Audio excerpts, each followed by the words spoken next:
Hi friends, welcome to Shailu's world. చాలా రోజుల తర్వాత మళ్ళీ ఒక కొత్త వీడియోతో మేము ముందుకు వస్తున్నాను. చూసేయండి, ఎంజాయ్ చేసేయండి. మొదటిగా అందరికీ నవరాత్రుల మొదటి రోజు శుభాకాంక్షలు. ఈ మొదటి రోజు అమ్మవారికి నైవేద్యంగా కట్టె పొంగలి చేస్తారంట. నేను కూడా ఇంట్లో చేశాను.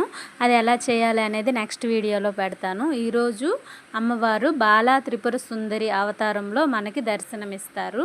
బాలా త్రిపుర సుందరి అంటే దుర్గాదేవి 8 సంవత్సరాల బాలిక రూపంలో ఆమె మనకి దర్శనమిస్తారనమాట.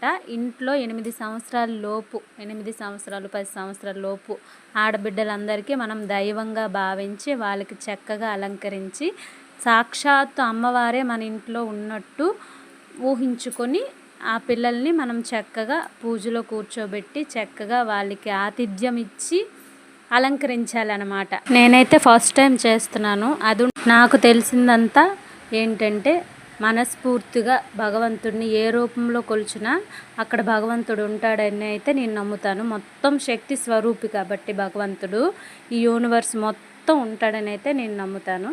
అయితే మా ఇంట్లో బాలా త్రిపుర సుందరి ఉంది కాబట్టి చక్కగా అమ్మవారిలాగా అలంకరించి అమ్మవారే మా ఇంట్లో ఉన్నారని నమ్మి పాపకు అలంకరించి చక్కగా తన దేవుణ్ణి తీసుకున్నాను అనమాట. ఈ విధంగా మొదటి రోజు మా ఇంట్లో పూజ చేసుకున్నాను ఫస్ట్ టైం. Please like.